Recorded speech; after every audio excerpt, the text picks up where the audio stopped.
Hello everyone, मैं blue circle diabetic foundation से साजन हूँ। मैं टाइप 1 डायबिटिक हूँ। आज हम एक सिरिंज से इंसुलिन लेने के बारे में बात करेंगे। हम क्षेत्रीय भाषाओं में वीडियो बनाते हैं ताकि हम अधिकतम लोगों को अपने मधुमेह का प्रबंध करने में मदद कर सकें। तो चलिए शुरू करते हैं। पहला हमको ये करना है कि जो भी हमारे पास इंसुलिन होता है उसको हमें एक टेम्परेचर में मेंटेन करके रखना होता है अपने फ्रिज में। उसमें ये ध्यान देना होता है हमें कि हम उसे फ्रीज़र में ना रखें। फ्रीज़र में रखने से वो हमारा ऑयल या जो भी कॉटेज है वो ख़राब हो जाता है। दूसरा ये है कि अगर हम कहीं आउट ऑफ स्टेशन जा रहे हैं या कहीं बाहर घर से बाहर जा रहे हैं तो भी इंसुलिन का टेम्परेचर मेंटेन होना चाहिए। उसके लिए फ्रायो कंपनी का इंसुलिन कूलिंग पाउच आता है जिसको हम पानी से भिगो के 10 मिनट रखते हैं। उसके बाद हम उसे निकाल लेते हैं और उसमें अगर हम अपना इंसुलिन वायल या पेन अगर हम उसमें अपना रखते हैं तो वो हमारा टेम्परेचर मेंटेन रखता है 24 से 48 घंटे के लिए। अगर हमें कहीं लॉन्ग डिस्टेंस पे जाना होता है और वैसे भी कई सारे मेडिकल स्टोर पे कूलिंग पाउच मिल जाते हैं जो कि आइस पैड होते हैं, जिससे हमें फ्रीज़र में 3 से 4 घंटे रखना होता है। वो 3 से 4 घंटे में जम जाता है। उसके बाद हम अपना इंसुलिन उसमें ईजी वे में रख सकते हैं जो कि हमारा 24 घंटे तक मेंटेन रहता है। मैं आपको दिखाना चाहूँगा कि वो जो मेडिकल स्टोर पे आपको ईजी वे में मिलेगा वो पाउच किस तरह का होता है। वो इस तरह का होता है। अच्छा, एक बात हमें और ध्यान देनी रहेगी कि जो भी हम इंसुलिन लगाते हैं, जब हम इंसुलिन जहाँ पर भी लगाएं वहाँ पर टेम्परेचर अगर बहुत ज़्यादा है तो हमें थोड़ा सा ध्यान देना है। टेम्परेचर को ध्यान में रखते हुए हमें अपना इंसुलिन इंजेक्ट करना है। हाँ, अब हम सिरिंज के बारे में बात करेंगे। सिरिंज कई प्रकार की आती हैं, जैसे 40 IU आती है और 100 IU आती है, जो कि मैं आपको दिखाता हूँ। देखिए, जैसे ये एक 40 IU का सिरिंज है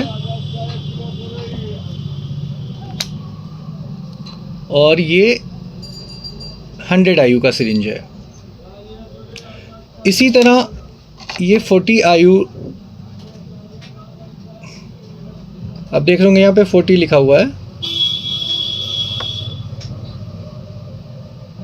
40 IU का वायल है, ऐसे ही 100 IU का भी वायल आता है।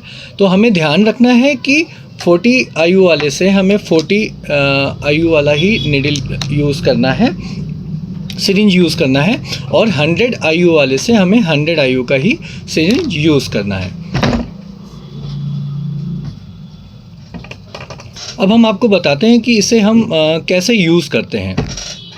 देखिए, इसका तरीका बड़ा आसान होता है। इसमें पीछे की ओर एक कैप होता है, इसे हम ओपन करते हैं। आगे की ओर एक कैप होता है, इसे हम ओपन करते हैं। ठीक है, ये ओपन होने के बाद हमें ये ध्यान देना होता है कि हमें कितना इंसुलिन अपने डॉक्टर ने हमारे प्रिस्क्राइब किया है, उतना यूनिट जितना भी बताया है उतना यूनिट हम इसमें ले लेते हैं। फॉर एग्ज़ाम्पल मेरे को 15 यूनिट उन्होंने बता रखा है, तो आप देखें मैंने 15 यूनिट इसमें एयर ले ली है। तो हमें इस तरह 15 यूनिट इसमें एयर ले लेना है और एकदम स्ट्रेट इसको वायल के ऊपर ऐसे इसमें दबाना है और ये ऐसे दबा देना है। उसके बाद हमें वायल को सीधा करना है। जितना भी हमें लेना है उतना हम 15 यूनिट हमने दबाया तो 15 यूनिट हम इसमें ले लेंगे। 15 की जगह बल्कि हम 16 यूनिट लेते हैं, 1 यूनिट ज़्यादा, कि अगर एयर आए तो हम इजी वे में उसको कर सकें। तो अभी आप देखेंगे कई बार इसमें बबल्स आ जाते हैं, तो हम इसे हाथ से इस तरह करके इसके बबल्स को ऊपर कर देते हैं और सिरिंज में जितना भी 15 यूनिट है इसको हम दोबारा यहाँ पे ऐसे करके चेक कर लेते हैं। अब हम एक बार दोबारा चेक कर लेते हैं कि हमें जितना इंसुलिन लेना है ये उतना ही है, 15 यूनिट। हमें जहाँ पे भी ये लगाना होता है, जैसे हमें ये पेट में ये लगाना है, तो यहाँ पे हम दोनों चुटकी से अपना हाथ से इसे ऐसे पकड़ते हैं और 90 डिग्री पे 90 डिग्री पे एकदम स्ट्रेट हम इसको इस तरह लगा के ये प्रेस कर देते हैं। ये हमारा इंजेक्शन लग जाता है।